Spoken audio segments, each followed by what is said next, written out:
Most of us don't think much about the things we use in our everyday lives, how they're made or where they come from. But we all use products made out of steel every day.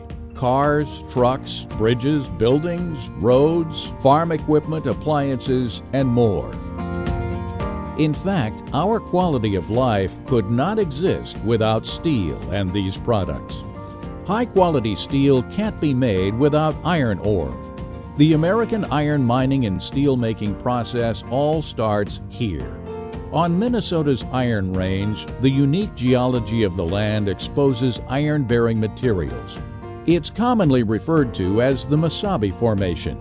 This iron formation was deposited about 1.8 billion years ago, long before dinosaurs even roamed the Earth. Before a mine can be opened, an extensive environmental review process must be followed. An environmental impact statement, or EIS, and mining permits must be obtained from the government.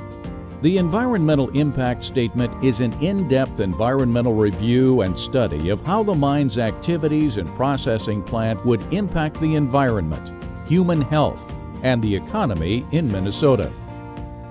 The EIS and permitting process includes not only scientific studies, economic impact studies, and sampling of the environment around the proposed mine, but also public meetings so people can share in the review process. Permits to mine take into account all the information developed in the EIS and define requirements the mining facility must operate under in order to comply. The permit to mine also includes the mining company's agreements on how the disturbed areas will be returned to a natural state once the end of the mine life is reached.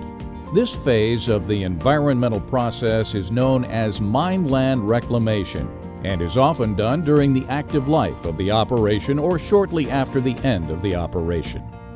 Reclamation consists of modifying the disturbed land and returning it to a more natural state of hills, grassland, forests, and lakes for the benefit of future generations.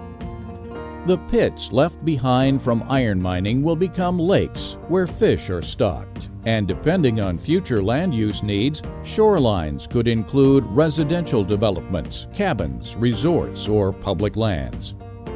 Once all the permits, restoration plans, and financial assurances are in place, mining can begin.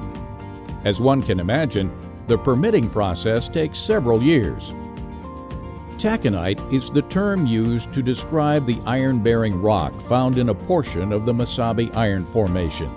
It's an extremely hard rock and contains around 30% iron.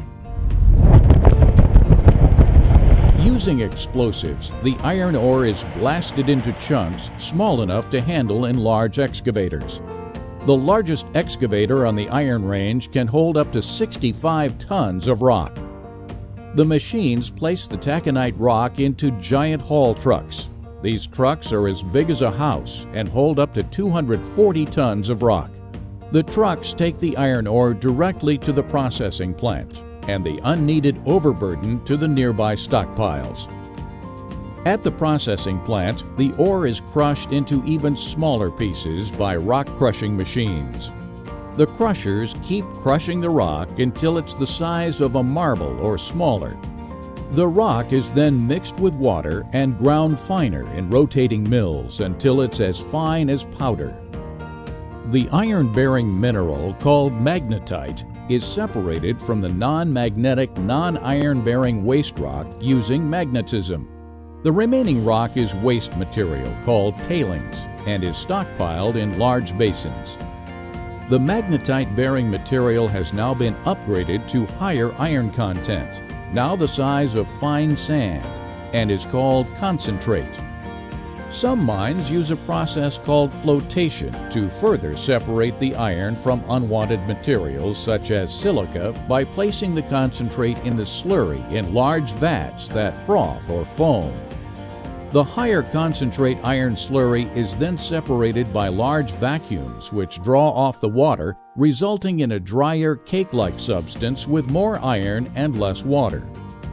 The concentrate is rolled with clay inside large rotating cylinders. The cylinders cause the powder to form marble-sized balls. This is like rolling wet, sticky snow into balls to make a snowman. The balls are then heated until they're red hot. The balls become hardened and eventually cool. The finished product is an iron ore pellet containing 65% iron and designed to melt efficiently in a blast furnace. The iron pellets are transported by rail, most often to ore docks, where they're loaded into lakers along the shore of Lake Superior.